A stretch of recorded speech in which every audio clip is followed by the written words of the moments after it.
നമസ്കാരം.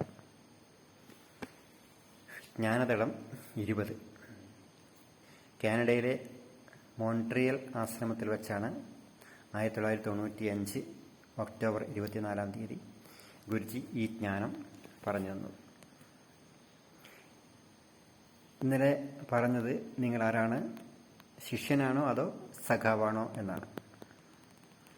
സഖാവ് നിങ്ങൾക്ക് വിശ്വസിക്കാവുന്ന ഇന്ദ്രിയം എന്നാണ് ഇന്നത്തെ ജ്ഞാനം. സംസ്കൃതത്തിൽ സുഖം, ദുഃഖം, സഖാവ് എന്നീ 3 വാക്കുകളുണ്ട്. ഈ വാക്കുകളിൽ പൊതുവായ ഒന്നുണ്ട്, ഖ എന്ന അക്ഷരം. ഖ എന്നാൽ ഇന്ദ്രിയങ്ങൾ എന്നാണ് അർത്ഥം.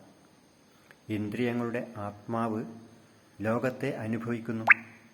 ഇന്ദ്രിയങ്ങൾ ആത്മാവിനോടൊപ്പമാകുമ്പോൾ സുഖമുണ്ടാകുന്നു. കാരണം എല്ലാ സുഖത്തിൻ്റെയും ആനന്ദത്തിൻ്റെയും ഉറവിടം ആത്മാവാണ്. ഇന്ദ്രിയങ്ങൾ ആത്മാവിൽ നിന്ന് അകലുമ്പോൾ, ചെളിയിലും വസ്തുക്കളിലും മുഴുകുമ്പോൾ ദുഃഖമുണ്ടാകുന്നു. ചെളി, ദുഃഖം, മനസ്സ് ഇവ തമ്മിലെല്ലാം ബന്ധമുണ്ട്.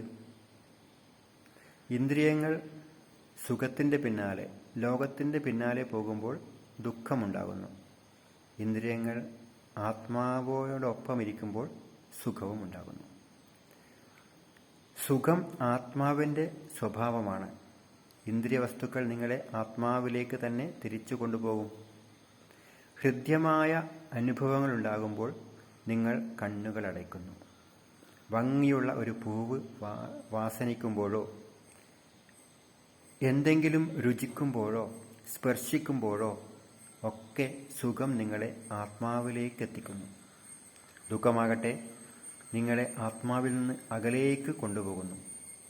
ആത്മാവിൽ നിന്ന് നിങ്ങളെ തള്ളി മാറ്റുന്ന എന്തോ ഒന്നിൽ നിങ്ങൾ കുരുങ്ങിക്കിടക്കുകയാണ് എന്നാണ് ദുഃഖം സൂചിപ്പിക്കുന്നത്.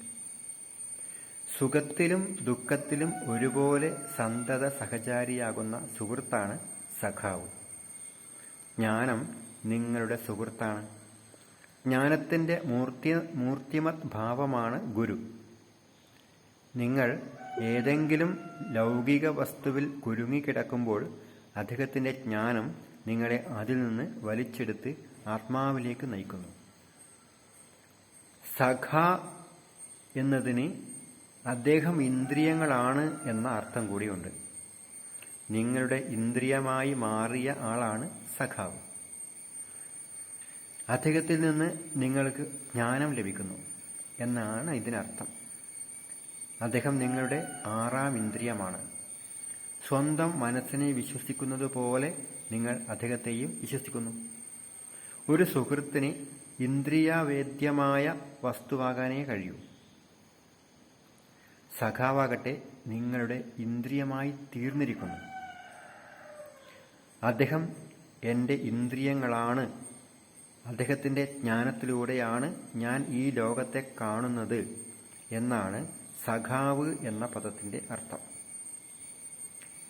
ഏതാനും വർഷങ്ങൾക്കുള്ളിൽ നിങ്ങളുടെ തല മണ്ണിനടിയിലാകും. അതുകൊണ്ട് ജീവിച്ചിരിക്കുമ്പോൾ തന്നെ മണ്ണ് വാരി തലയിലിടേണ്ട കാര്യമില്ല. ഗുരുവിൻ്റെ കണ്ണിലൂടെ ലോകത്തെ കാണൂ. അപ്പോൾ ഈ ലോകത്തെ മുഴുവൻ ദിവ്യമായി കാണാൻ നിങ്ങൾക്ക് കഴിയും.